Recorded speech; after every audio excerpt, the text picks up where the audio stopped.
I'm pleased to introduce our, get started with our next panel on alternative architectures, looking at all of the variety of different applications, different opportunities that can boost our current status and future accomplishments in spaceflight. To lead this discussion, the moderator will be Bruce Pittman, who is the Director of Flight Projects at NASA Ames and at the NASA Ames Space Portal.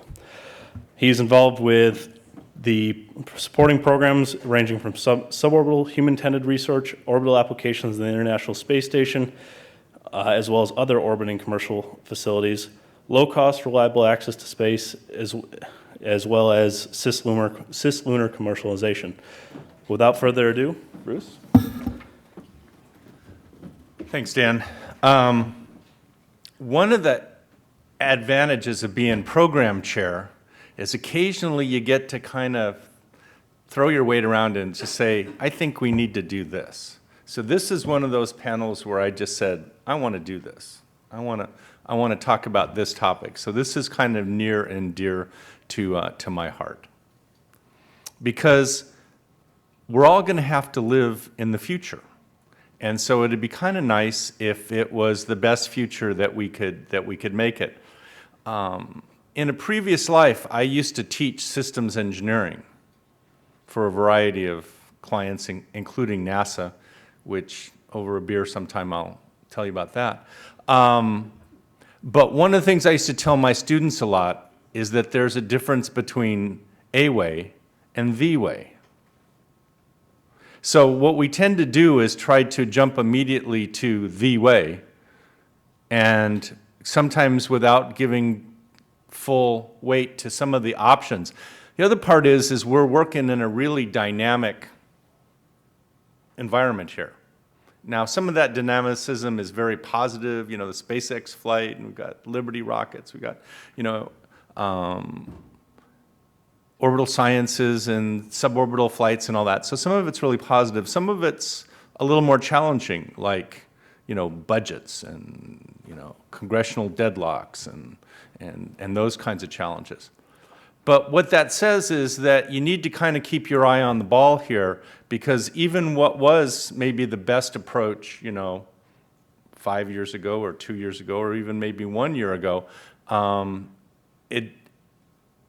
so the idea is to kind of keep looking around and saying, has the situation changed, and do we need to kind of look at some other things? So one of the things that I found intriguing and that we started doing in our office was just looking at all the things that are currently going on that you might be able to leverage off of.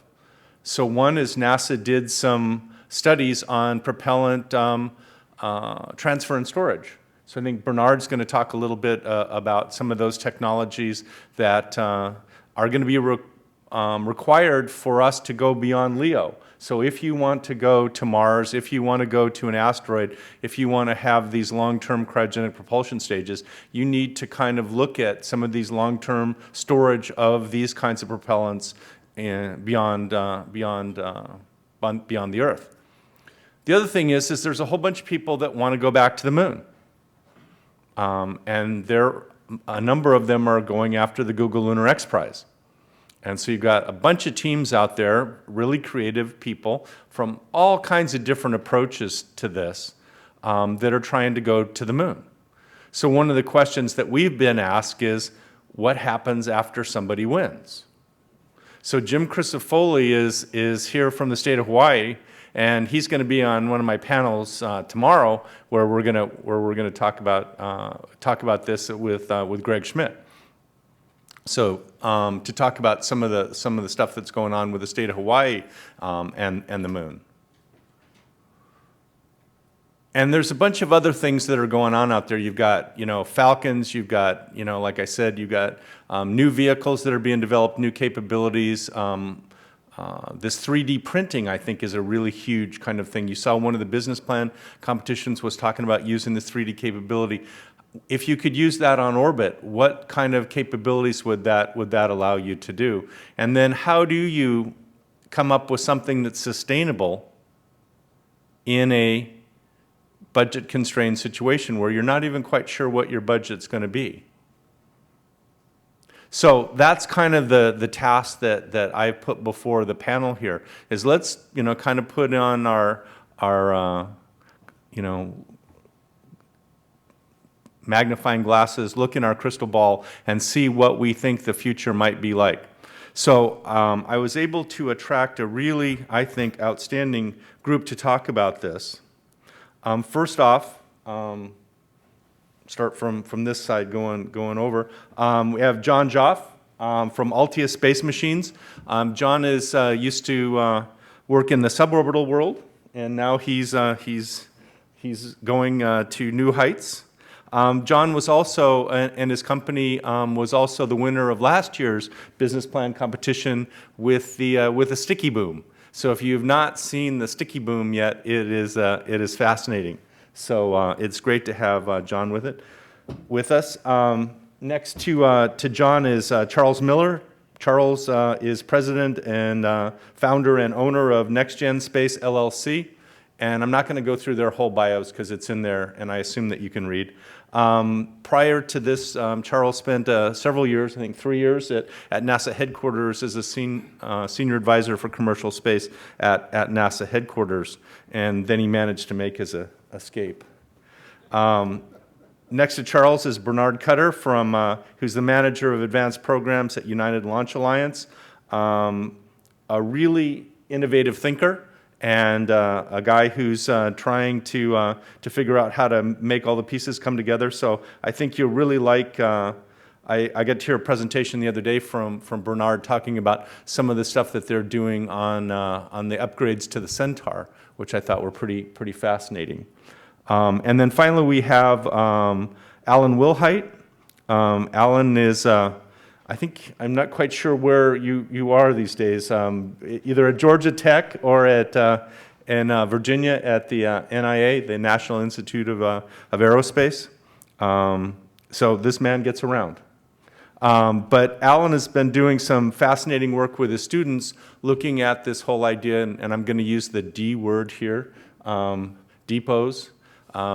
So he and his students have been looking at depots and really the different kind of scenarios that you could come up with of not only where the propellant for those depots would come from, but also what you could do with them and the kind of the services you could operate from, and where would you want to put those depots? Is that in LEO? Is it in GEO? Is that in Earth, Moon, L1, L2? Or where are the best places for those kinds of things to be?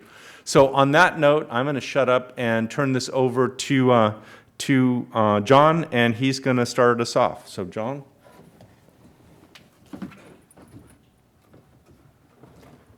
Okay.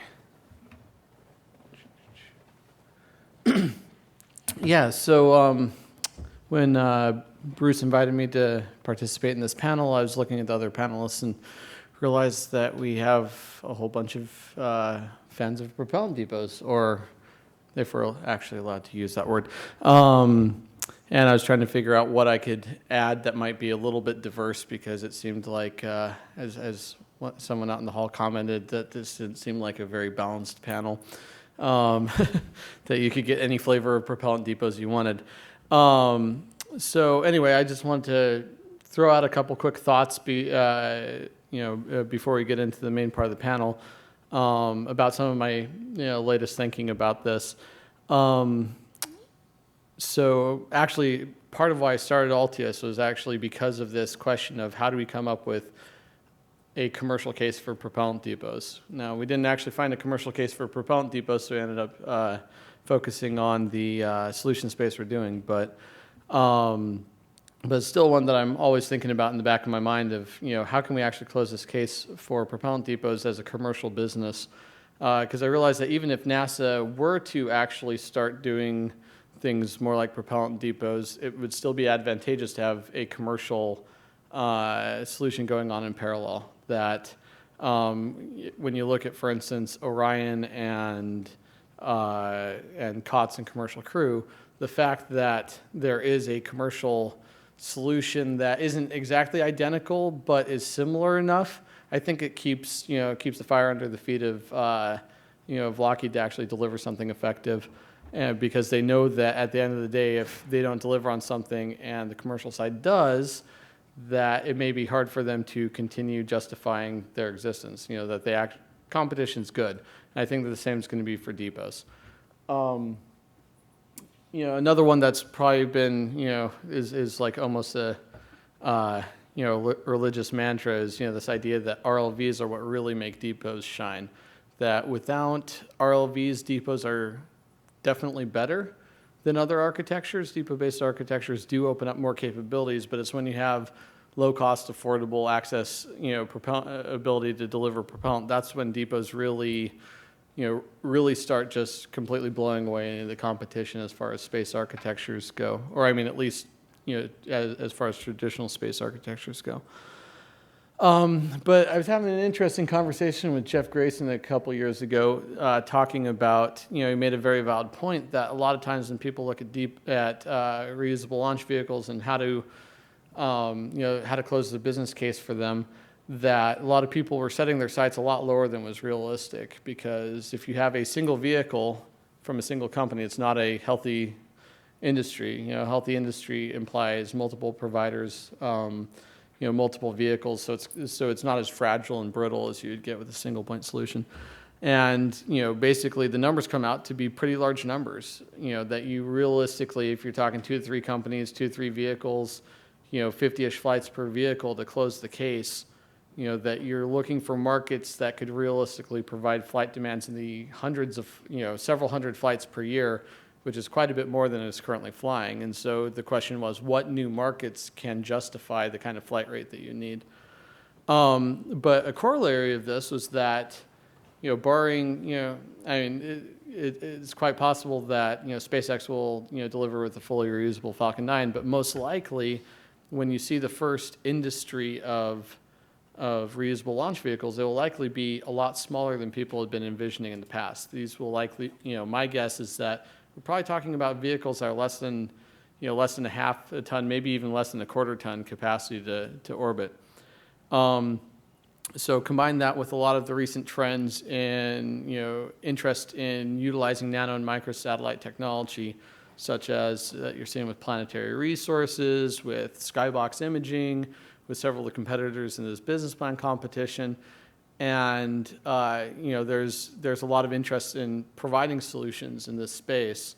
And one of basically the thought that I wanted to leave here was this idea that it might be that the first business case you could close for propellant depots might not be the traditional, manned spaceflight capable propellant depots that we've been talking about for a long time, big LOX hydrogen depots with, that can refuel a Centaur stage or something even bigger. But it may be something that is designed for refueling the upper stages of micro or nanosat launch vehicles that could, say, take a launcher 1 and allow you to send a 500-pound payload anywhere in the inner solar system, or deliver propellants to geostationary orbit for refueling missions or other things like that. That basically just wanted to throw out the thought here that the first propellant depots that actually start enabling the manned spaceflight applications later might start out on a much smaller scale, serving the unmanned spaceflight market. Anyway, that's my crazy thought. So.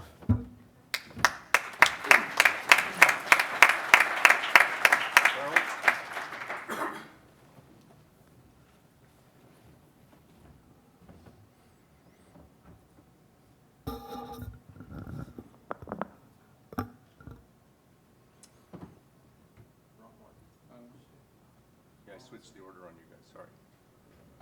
You want me to go? No, go ahead. So we can get the right charts. So, good afternoon, and I am pleased to be here. I think this has been, an amazing event so far. I was rapt attention in the business plan competition this afternoon, and just thought it was absolutely amazing. So we're going to try. I'm hoping we make this interesting for some of you. Rather than talk about depots, and everybody up here is an expert in one way or another about propellant depots, I decided to talk about a little bit something different, at least my initial points, and then we can talk about depots later. And I kind of consider depots is the plan B for outer space, and I think it's increasingly likely that you're going to see depots have a major impact on our future in space. But I wanted to talk about something different. About 2 years ago at the JustSap in Hawaii, Jim Crisafulli out here holds an event in Hawaii, the state of Hawaii sponsors, and they invited me to speak, and I spoke about an international lunar authority as a concept. And I thought that it made sense that to do some additional research on this idea, to dig into this. Is there any case studies about how you would do this? And that leads you to give you some confidence that this might work. So I wanted to share some of the results of my research of the last couple months on this issue. So next slide. So most of our national debate is similar to this. It's either all industry, private industry, government sucks, or we got to do government, got to protect jobs, those private industry guys can't do anything. That's completely two-dimensional thinking. And it's a false choice. Next slide. Partnership is a completely third dimension. It's orthogonal to the other two. So one version of partnership is an authority, and I'm looking particularly at an international lunar authority, and they're quasi-governmental organizations that are work all across the planet, everywhere. They're ubiquitous. Next slide. So some of the examples, you got seaport authorities, airport authorities, you have water authorities, electrical authorities, sewage authorities. Also, there's deep set, there's reef authorities. And so if they're the reason they're so ubiquitous is because they're so useful and effective. They really do a great job at certain tasks that neither private industry is good at or government agencies are good at. And they blend some of the best strengths of private industry and governments. And so they're a very useful tool. So what, can you use this for our purposes in space? Would an international lunar authority, just as an example, I'm not saying it has to be a lunar authority, it could be something else. Would an international authority in space be a useful tool? And what might it blend? What might that look like? So I took some time and dug into some case studies of authorities, of existing authorities, to look at how you might do that. So next slide. So one of I looked at CERN. CERN was founded in 1954 by 12 nations in Europe out of weakness. It was after World War II, and the United States was the unparalleled leader in high-energy physics, and none of the European nations could even get close to doing any of the research that the United States was doing, so they banded together out of weakness. So what's happened? Today it's 20 nations. The U.S. is a participating country. The superconducting super collider collapsed in 1993. And in last year, we retired, the United States retired our largest collider, the Tevatron, which was only about 1/8 the capability of the CERN accelerator, the Large Hadron Collider. A few months, recently, they announced that they basically have convincing evidence of the Higgs boson, which they think is, a lot of physicists think is their underlying core particle that might be dark matter. The European model worked. It was proven itself in practice to be better than the U.S. go-it-alone model. Our model collapsed. Theirs, which is a partnership, is much more sustainable and affordable than the U.S. lead model. So that's an interesting thing. So how do they do it? They actually operate at the functional level like a business. They have a director general, which in Europe is the word for CEO. They operate with best management procurement practices like a business. They have a governing overlay by the governments contributing funding, but they have all this government funding, but they get the best of operating like a business that you would see in modern organizations. So they're not constrained by a lot of the red tape bureaucracy that you would think in other organizations. So next slide. Another case study, the New York, New Jersey Port Authority. It was now the largest authority in the world. It has a $7 billion annual budget, over $3 billion a year in infrastructure projects, and not one dime of direct government funding. They operate 4 major international airports, major seaports. They have the first standardized container seaport in the world, the World Trade Center, the largest bus terminal in the world, bridges, roads. Now, it's a really amazing story of how they evolved. They got, in 1921, were founded as a political compromise between New York and New Jersey to manage the harbor. They solved a political integration problem. Again, like CERN, they integrated some nations to solve a political problem that this authority, multi-state, was under basically a treaty between the states. It's called a compact in the Constitution. Solved a political problem, and it's proven to be very effective economically. And if you dig into it, they operate with best practices like a business at the operational level. The politics, the way they've structured it. Other authorities have messed it up. There's examples of poorly run authorities, don't get me wrong, but they've done it right. The politicians don't get to influence how it's done. They actually have a lot of stability. They have a multi-decade plan, master plan, and they actually hit the plan. They can plan that long effectively, the infrastructure development in that area. And they are invited. They started out small, and because they were doing so well, the political powers in New York, New Jersey kept on coming back and, well, you could do this. Well, you could do this. And they just, because they were effective, they were invited and they grew so large. So next slide. Here's a counterexample in some ways. The Tennessee Valley Authority, it's got authority in its name, but it's really a government corporation. Created to solve a political problem. All these examples were created to solve a political integration problem. Integrate 6 states to deal with the Tennessee Valley in the middle of the Depression, create some jobs, but to protect the floodwaters there, and nobody was doing it. And so they created another 6-state corporation. This time thought of it as a corporation, and it took on a little more roles that the New York, New Jersey Port Authority did not take on. So they operate as a corporation, so they have those efficiencies, but they also did not partner nearly as well as the Port Authority in New York, New Jersey with private industry. So they were constantly in fights. They took on lots of roles and functions that the New York, New Jersey Port Authority might allocate to industry and in partnerships, and took it on for themselves. So in the 50s and 60s, they were embroiled in major political fights as an example of socialism. Ronald Reagan in 1962 brought this up, the TVA, as an example of, basically socialistic practices, the government taking over things that should be done by private industry.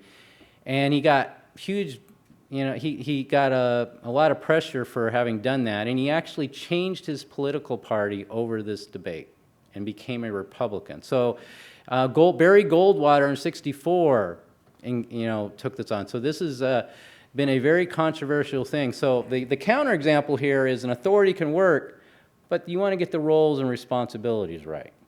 So the Port Authority in New York, New Jersey has a landlord master planning system integrated role, and it partners very well with a lot of private industries, and authorities can do that well if that's part of their plan. Next slide. So I also, sorry, you can't read the slides here very well. ComSat is a government corporation model, very instructive. A lot of people in this industry talk at times about ComSat is how we should do space. All these failures, we should have a ComSat model. So I dug into it. I said, well, why was ComSat, it's like it was people say without studying history that ComSat was a solution to an economic problem, and it's actually not the case. AT&T, go back and look at the history. AT&T privately financed Telstar in 1962. Irrespective of, Apollo, communication satellites were going to happen, as another speaker said earlier. AT&T had financed it. They were already cutting deals with the European telcos, and they were going to have international telecommunications.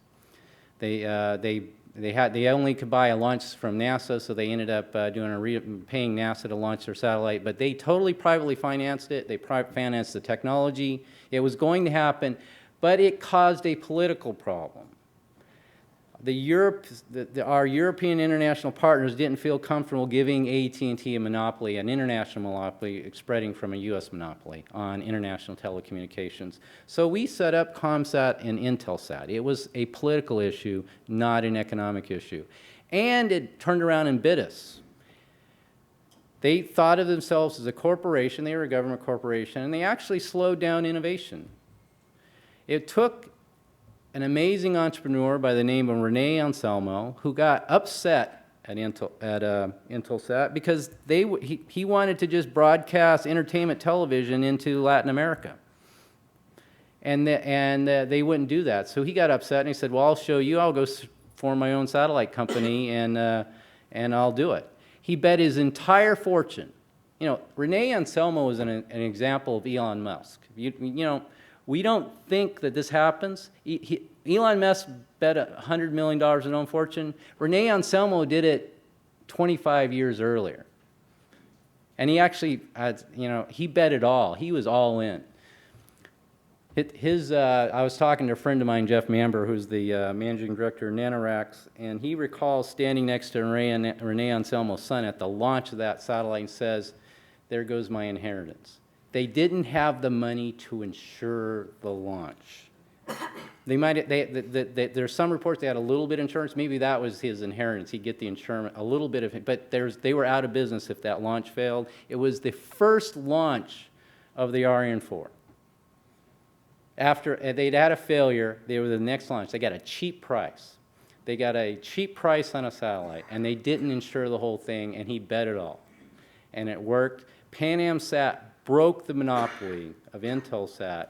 And if you look at all the innovative services that seemed like at the service side just flowered after that, it's clear to me, you know, do a little research. I'd like to have somebody who has more knowledge of this. But it appears clear to me that breaking that monopoly was critical to innovation in telecom services. So I am not a fan of the government corporation model. Next slide. So I just want to conclude with this. I think as a thought exercise, an international lunar authority or otherwise air and deep space has some very attractive things to that. And I'll just leave you with one final thought for those of you who like to do property rights and the international consequences of that. An international lunar authority with the buy-in of our international partners might be a very good political solution for allocating utilization rights on the moon. You have automatic buy-in by the structure itself of our international partners saying you get to have that plot of land and mine it for its use, consistent with the Outer Space Treaty. So I'll leave you with that final thoughts and look forward to the discussion. Thank you.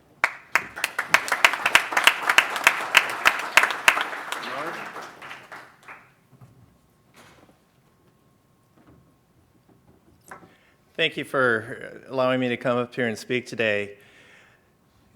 One of the areas that I've spent most of my career working is on cryopropulsion stages. I've been involved with the Atlas Centaur for 25 years now, with the Delta second stage for the last 5.5 years, and have a strong passion for what cryopropulsion can bring to the community. What I wanted to talk about today were some of the things that can actually help enable exploration regardless of where we eventually wind up deciding to go. One of the things that when we look at architectures, that pretty much every architecture out there has, whether we're going to the moon, an asteroid, a Lagrange point, and pretty much independent of what technology is being used, is all of them include at one point or another the use of propulsion to enable fast transit. There are options to try to reduce total launch mass, but still, when we try to do the fast transit, at least for the next couple decades, it's going to involve cryopropulsion stages. if we can go to the first page here. One of the things that we started looking at a few years ago was what is absolutely critical in the design of a cryopropulsion stage that's going to help open up the inner solar system for us to explore. And the key parameters that people typically look at, how much does it weigh? What kind of ISP are we using? What is the duration of, or not the duration of storage, but what is the boil-off rate? And people ignore a lot of times, but how long are we waiting in LEO while we accumulate what we're going to take on our journey with us? So we really want to take a look at which of these parameters is the critical one and focus on those. And one plot here, we did this work with SpaceWorks last year as part of our study for NASA for the cryopropulsion or propellant storage and transfer contract. What I'm plotting here is total launch mass as a surrogate of cost, if you will.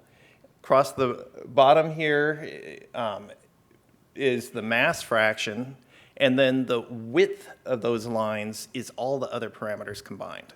And the thing that jumps out, and it'll jump out even more starkly in the next slide, is mass fraction is by far the dominant over these other parameters. And I want to preface that when we talk about ISP, I'm assuming LOX hydrogen propulsion.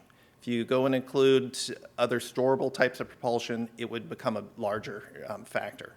Likewise, I'm including a range of boil-off that is reasonable for a future stage, but it's quite a bit better than what we're flying today. So I am making some assumptions here. On this page here, I've shown for a lunar mission as well as a NEO mission what the impact of these different parameters are. And what you see across the bottom of the spider plot is ISP, boil-off rate, LEO loiter duration within reasonable ranges really aren't drivers. But if I don't get that mass fraction correct, we basically aren't exploring. If my mass fraction is too high, we're not going anywhere. For the near term, SLS is being developed. For the first couple flights, the plan is to use a Delta second stage as the ICPS, the interim cryopropulsion stage. It's the most capable cryopropulsion stage in existence today. It's got a mass fraction of about 0.88. So it's not too bad on this plot here. The downside of the Delta second stage is its boil-off is about a factor of 100 greater than what we're showing the entire range here. So we have to improve compared to that, but there are fairly ready ways to reduce the boil-off compared to what we've got on the Delta. So what I want to leave here with is mass fraction. If we don't get the mass fraction right, and there are all sorts of requirements that are driving us to lower and lower mass fractions. We've got mid-course corrections. We've got low boil-off. All of those things tend to increase the stage mass to the point where we just outright can't do missions. So we have to counteract that. One way to counteract that is with technology. Let's go on to the next page. Bernard, could you define mass fraction for the folks? Thank you. Mass fraction, the way I'm talking here, propellant mass fraction, it's the total mass of propellant divided by the total vehicle mass. So when I say 0.88 for Delta, it's got 63,000 pounds of propellant on it, weighs about 8,500 pounds. So 63,000 divided by 71,000, it's about 0.8. Centaur, 0.9 mass fraction. A lot of the vehicles going forward that people are looking at, potentially 0.85 is a number for the CPS that some people have been using. That's the short duration version. As low as in the mid-0.6s if one stacks all of these requirements and doesn't apply innovation. And that gets to the point where we outright aren't exploring. One has to innovate. What I want to talk about here just briefly is part of the requirements driving that CPS. We've got structure. It better be efficient. If you aren't efficient, it's basically an anchor. Cryofluid storage, I said we need to reduce the boil-off by about 100. Doesn't mean you go to zero boil-off. You need to balance the technology you're putting onto the vehicle, but it can't weigh a lot. Cryofluid transfer is something a lot of people just outright forget. If we had the ability to top off a Centaur or a Delta on our missions today, we could double the performance for satellites going up to geosync orbit. Huge increase, just because we use a lot of our propellant to get to low Earth orbit. That's true with the SLS as well. And whether the depot word was used earlier or just other forms of providing that fluid for transfer, there's lots of ways and architectures that you can have going forward there. The biggest thing here that most people don't even think about is how do we provide that RCS functionality, the reaction control functionality? How do we do mid-course corrections? Today, on Centaur and Delta, we've got hydrazine to do this. On these large cryopropulsion stages, NASA is planning, they've got other forms of storable, MMH and TO, but they're adding on the order of 5.5 tons of that, while at the same time they're adding about 5 tons of thermal protection to try to minimize boil-off. Why are we fighting ourselves? Why not use the hydrogen and oxygen you've already got on the vehicle, accept the fact that you're going to have some boil-off, utilize it to your benefit? So we're calling that integrated vehicle fluids. Get rid of your hydrazine, get rid of your helium, just use the hydrogen and oxygen that you've got there. This is something that we're looking at putting on our vehicles, the Centaur and Delta second stage in the near term, and we think it's got huge opportunities for exploration in the further term.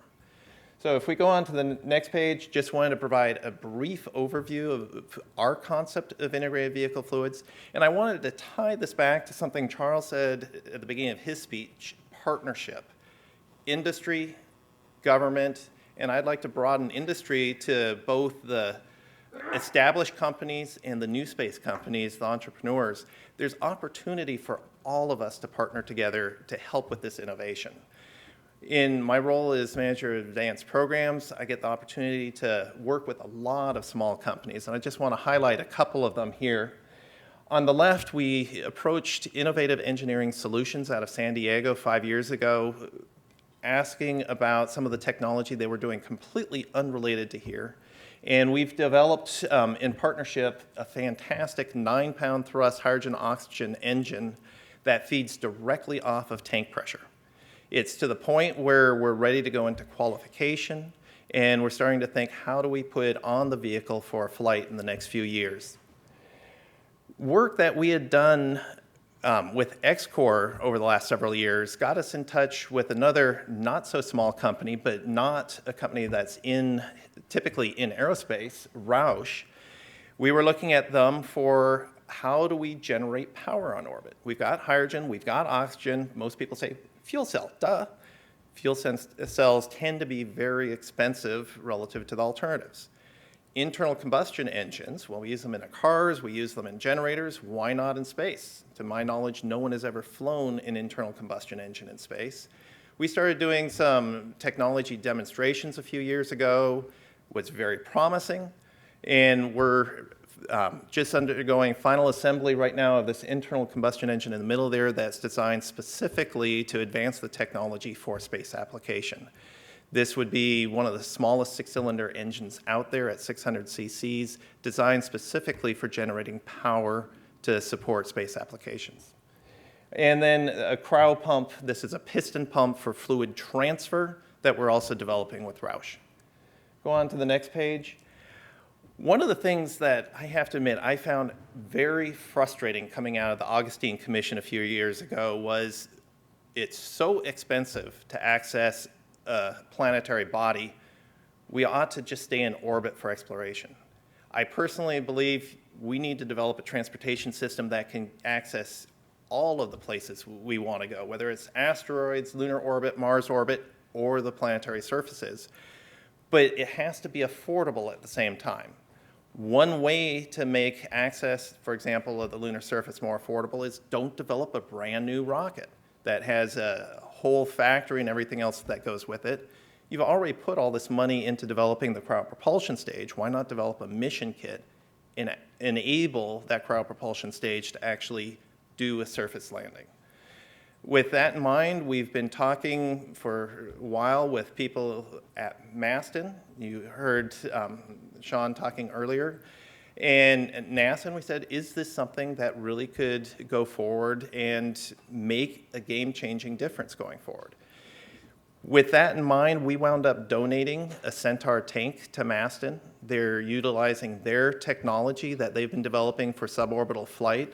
And within a couple of years, the intent is to go actually fly what would be a terrestrial technology demonstrator of a large-scale lunar lander, which hopefully in the not-too-distant future actually would enable lunar surface access and basically open the moon up to exploration. So with that, I look forward to your questions as we go forward. Thank you.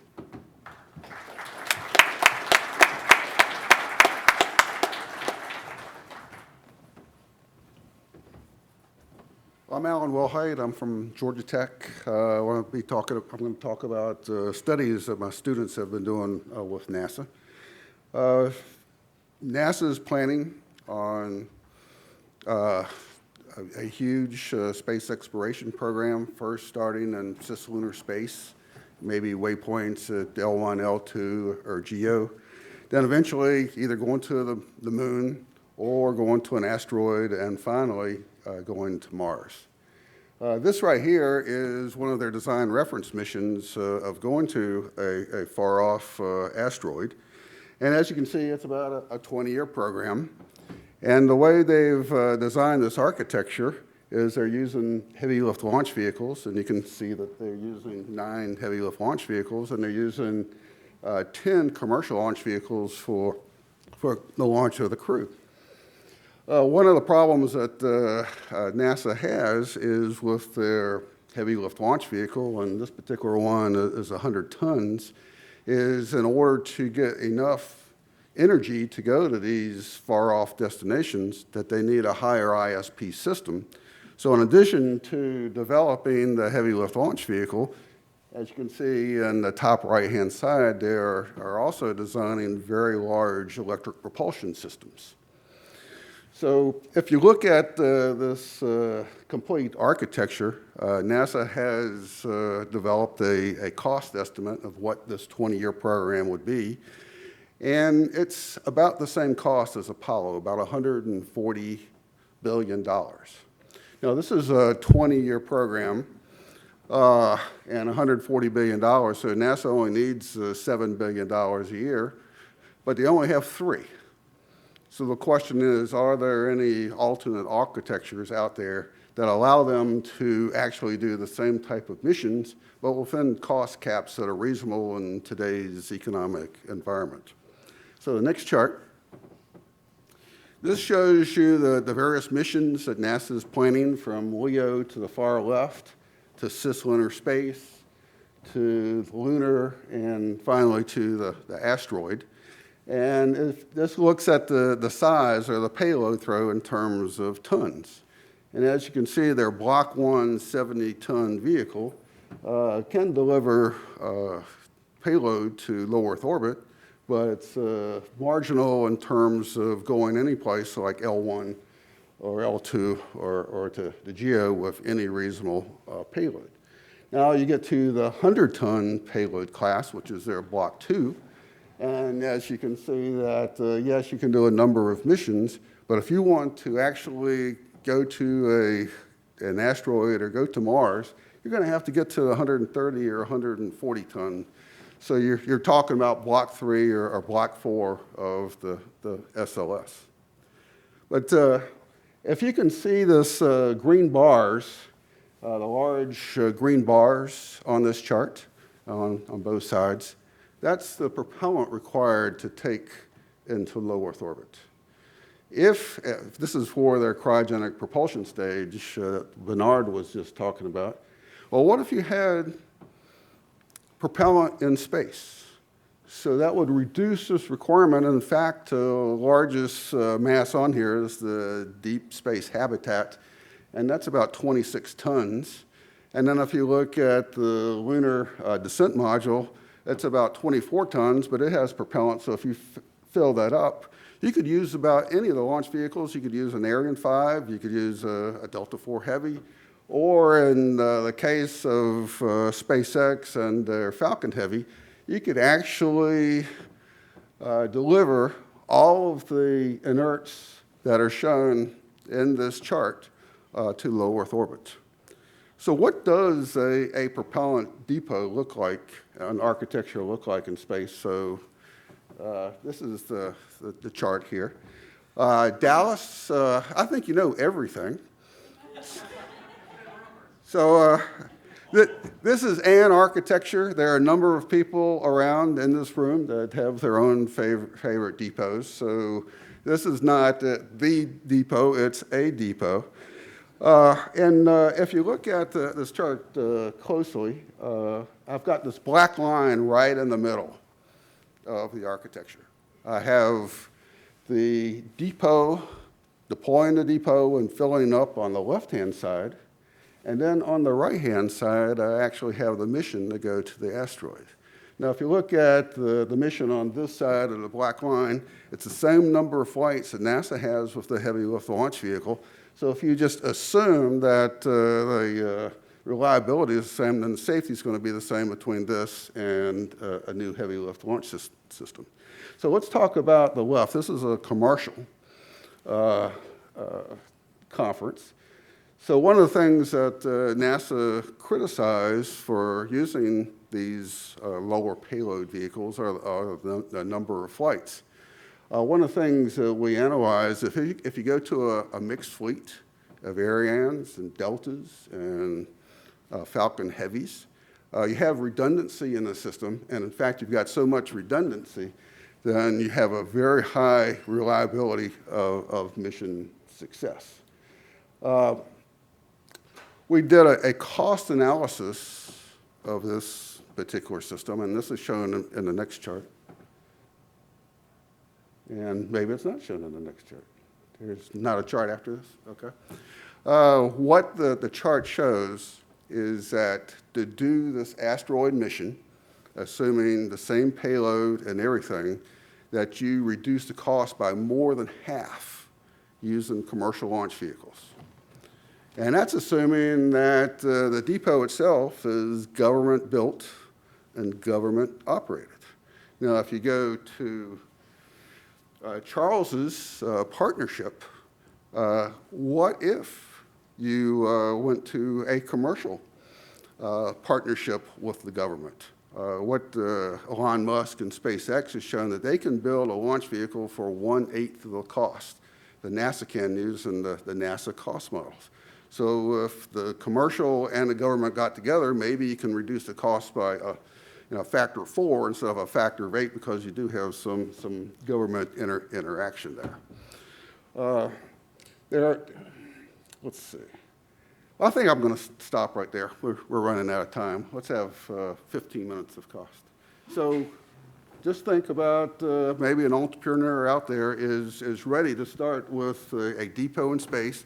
Like John's comment, you don't have to go to the full 250 tons of propellant. You can start with a small depot for satellite refueling, work your way up for cislunar operations, then going to the moon, either using storables or LOX RP or LOX methane. And then finally, 15 years from now, when we're ready to go to an asteroid or to Mars, we can work up to the large LOX hydrogen system. Thank you.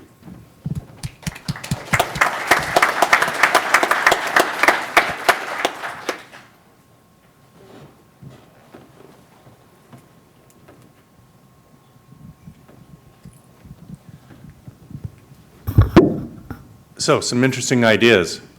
So one of the things that I found exciting as we started exploring this space field, pardon the pun, is that it's not just technology, it's not just, you've got things like international cooperation, you've got like public-private partnerships. You heard a lot about that yesterday, about the COTS model and this commercial leverage and that whole thing.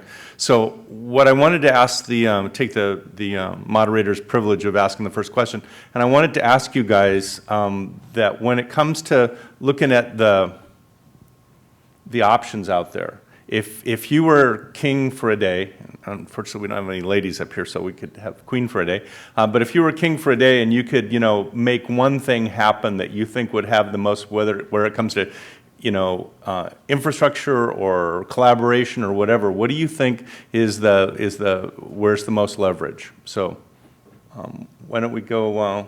Who wants to start? Charles?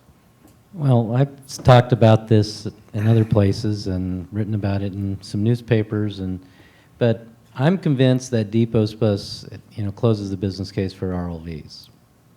That it's the high flight rates, that everything depends on low-cost, reliable access to space. You transform U.S. national security, civil, and commercial space if we get an order of magnitude reduction in launch costs. And I think Elon's done an amazing job of getting the existing expendable model down, but we need to go to the next step, which is an order of magnitude reduction, RLVs, and it's not technology, it's about the business case. You need flight rate.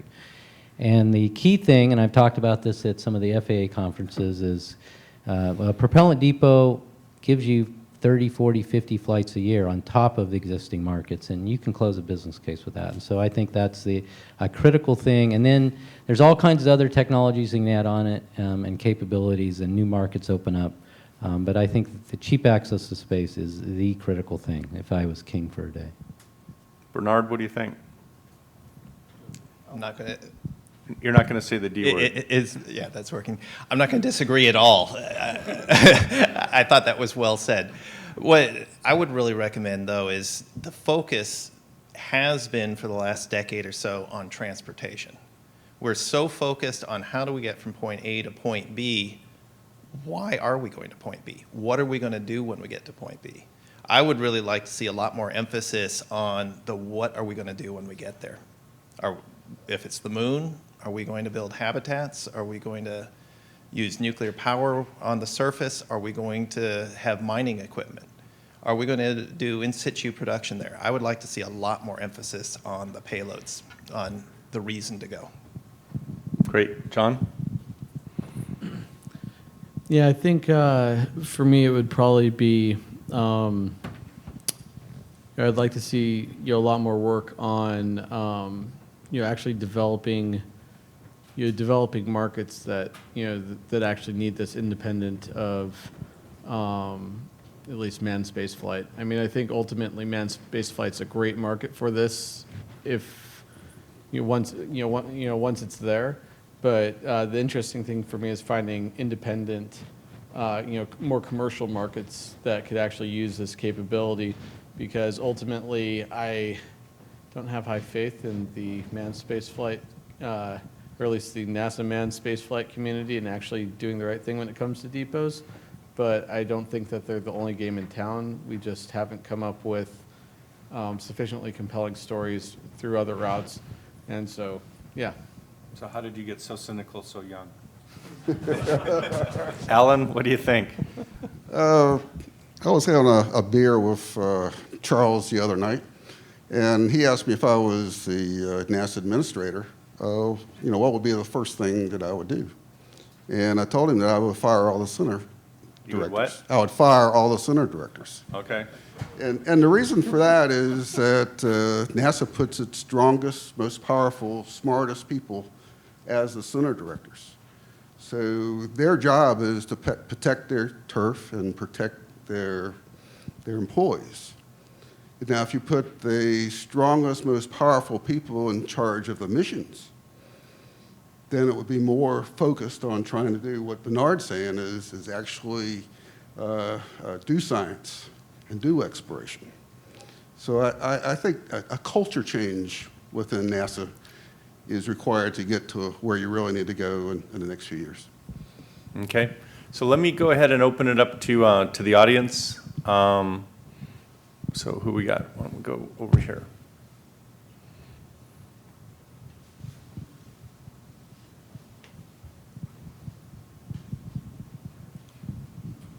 Well, most of the comments that were made were on the basis of using chemical propulsion from LEO to wherever else we are going, to Mars or Moon or wherever. Suppose we develop nuclear thermal propulsion, how would what you said change? In terms of, well, you talked about depots. You So when you're talked talking about nuclear thermal, you're talking fission?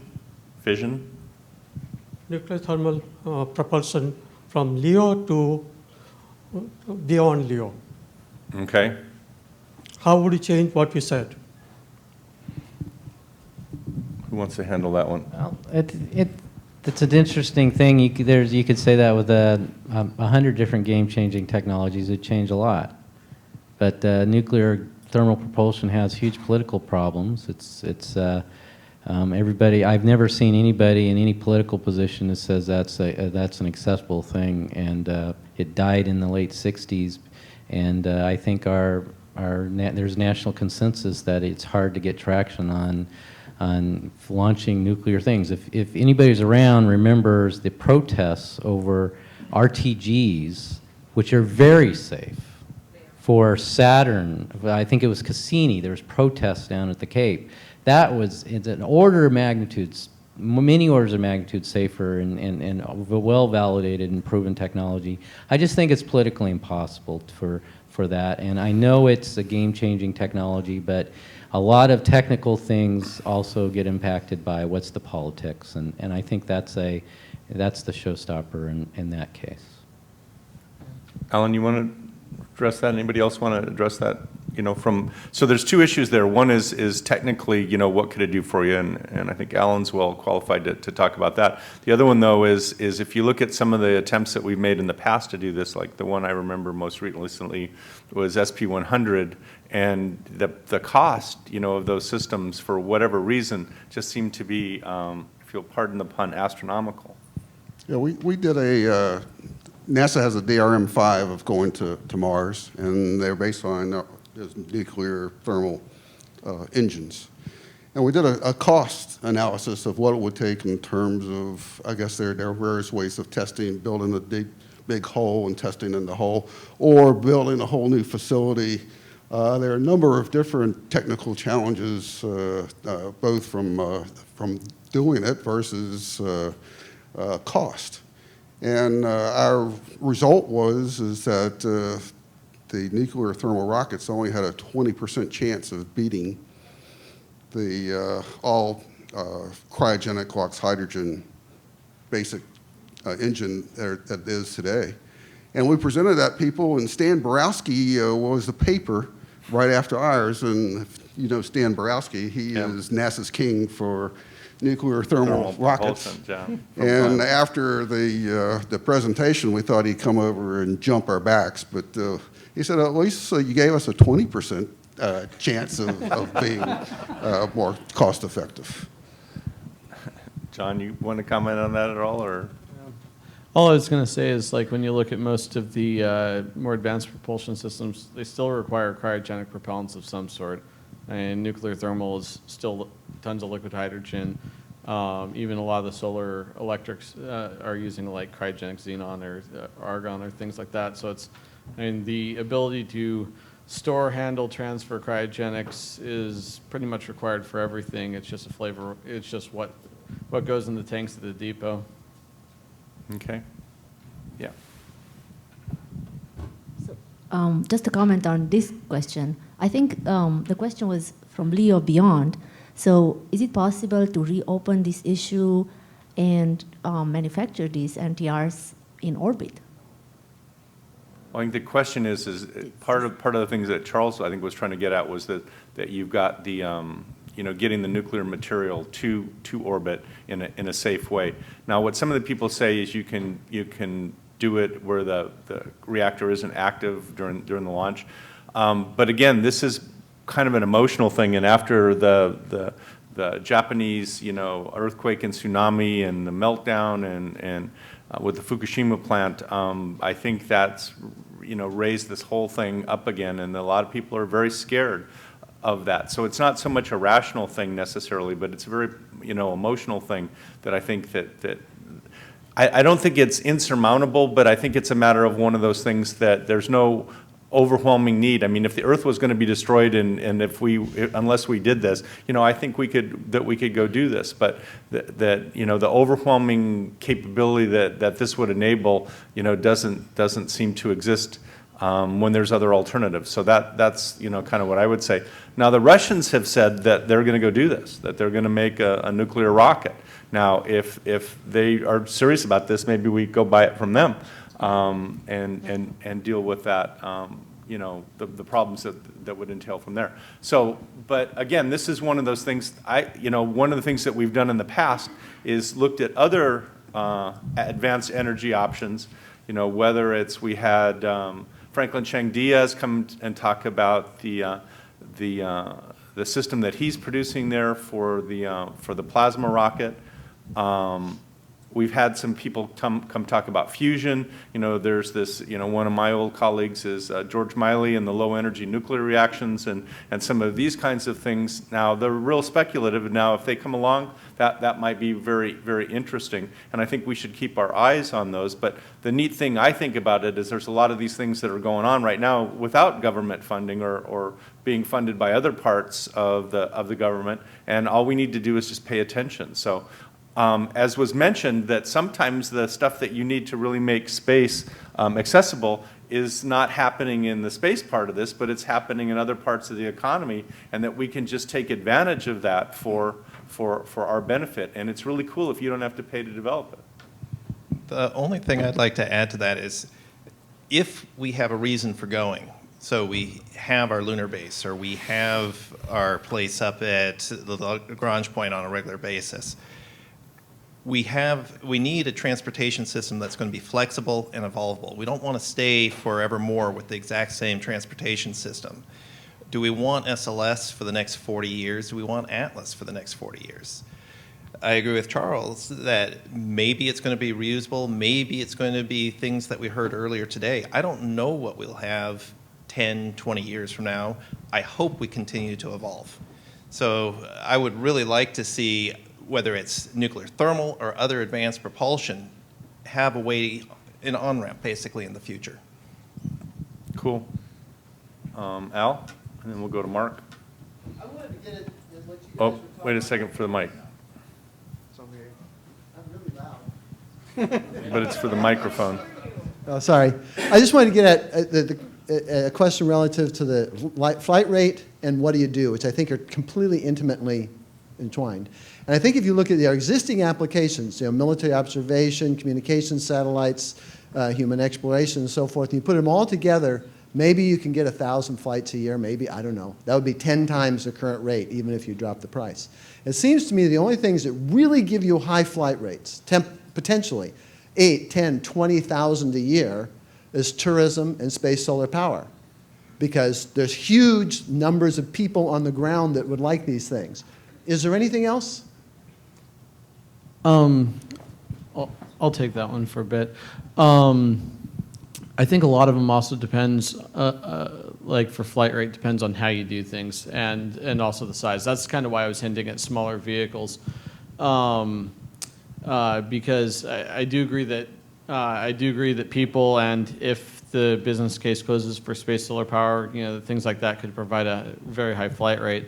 However, when you look at some of the other things that people are looking at doing in space, there are often ways of dividing them smaller than they're currently delivered. I mean, I'm kind of focused on the small stuff, so this is kind of my hobby horse here.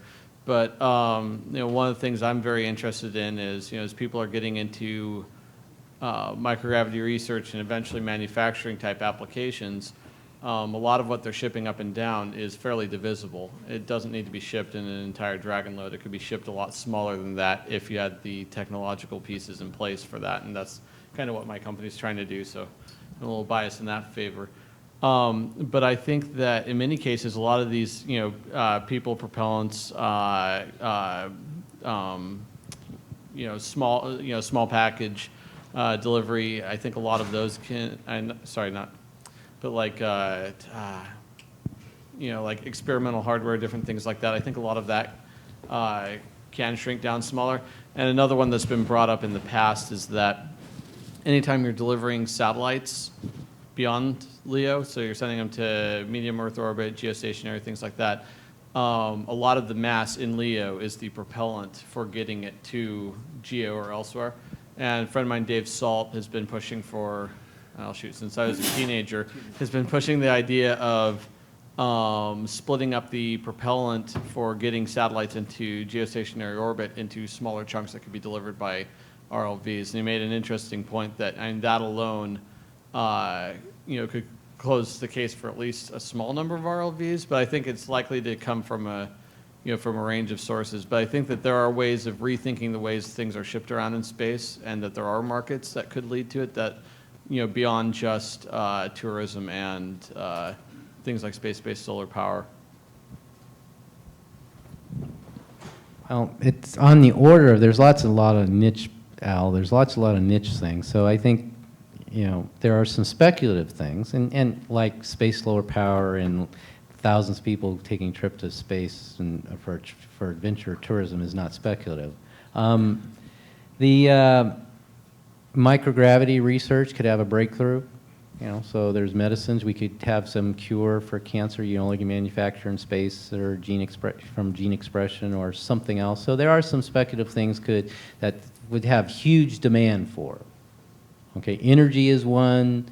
Tourism on the planet is $1 trillion industry. Healthcare is $1 trillion industry. So those could, look at the big markets and see where, and in the long term, clearly, space settlement could drive lots of flights. And Elon wants to go to Mars. He thinks he can get it down to $500,000 a trip for some reason. But so there are plenty of markets, but that's all doesn't advance you anything. What the speculative market. I think the most important question is, what's the first thing that you can pull the dial such you start as Peter Diamandis likes to say, an exothermic reaction on economic growth. If you can pull that dial and then start all kinds of other investment going and growth in markets and drive down the costs, and new markets arrive and they drive down, further investments would drive down the costs, that's what we need to do. And it's called a virtuous cycle. So we want to create that virtuous economic cycle that drives the growth like a lot of other industries have had here on the planet. That's, I think, is the most important question, is what is that dial that we could flip that switch and make a lot of good things happen. Mark, did you have a? To your right.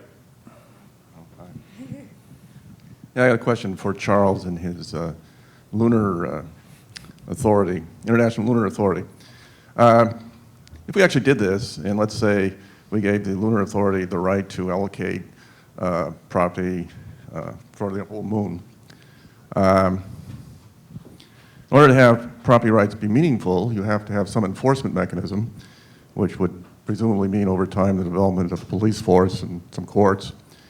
And if you fast forward a few years and assume there's a significant number of lunar settlers, space settlers on a permanent basis, and I was just thinking, if I was one of those lunar settlers, I'd have two phrases running around in my mind, and what I want you to do is comment on how to deal with this situation. And one of those phrases is, no taxation without representation, and perhaps more important, give me liberty or give me death. Well, those are good problems to have. So, Robert Heinlein, I'll let his fiction speak to that. So, we're in the realm of science fiction and what might happen, and you got a colony, and they declare independence, and that's a future that someone else will get to write. I think that's fun over a beer. So. Yeah, that would be an interesting and a good problem to have. So we got time for one or two more questions. Yeah, Paul.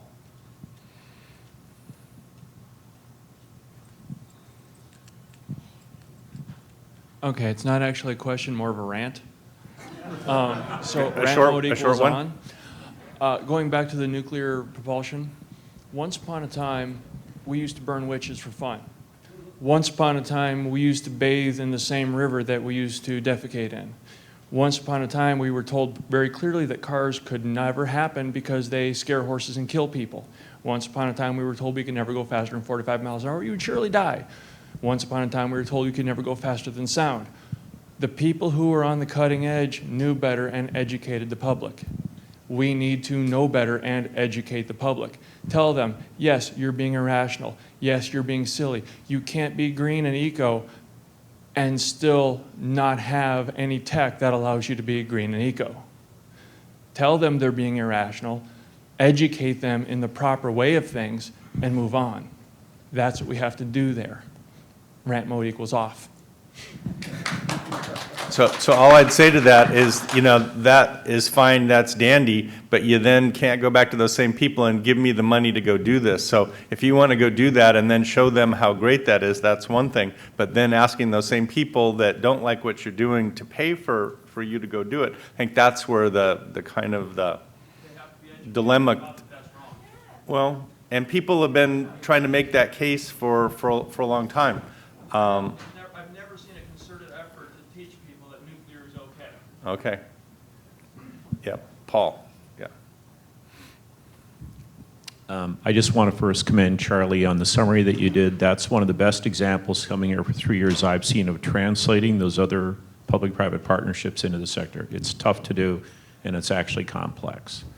My question is, what were some of your experiences professionally, managerially, that prompted you to go down the road to look for those? Because you were probably looking at that to solve problems you were faced with, questions, policy questions, queries.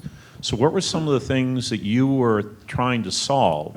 Well, Short answer, Charles. I'll try to keep it short. So I'm looking at the history of what NASA's done, and as someone in NASA and a lot of people in NASA, we actually started to privatize the space shuttle in the 1990s after it was operational and didn't work. The Kraft report from 1994 said, let's look, have a plan to privatize the space shuttle by 2010. It didn't work. And then there was a James Beggs-led study for the Potomac Institute in 1997 about privatizing the space station. It didn't work. And it showed up in the 2005 NASA Authorization Act. It's not working. And then in Constellation, the policy, the strategy that came from Mike Griffin was it's abandoned in place because we started figuring out that we needed to have a transition strategy to something else, some partnership to take on this infrastructure. And it was abandoned in place. They started recognizing there was a problem about the government owning and operating infrastructure, and they declared that we are going to abandon in place from the start. So my thing is, if that's what you're going to do to transition, start with the end in mind, and what would that look like? So it was a thought piece of like, start with the end in mind, what would you transition it to? And then could you set that up from the beginning to be in charge of the infrastructure rather than, because it's impossible to design something, within the constraints of the government agency and then build it and then start operating and then say, let's transition. It's too late. So that's what started that, Paul. So let me, please help me thank the panel.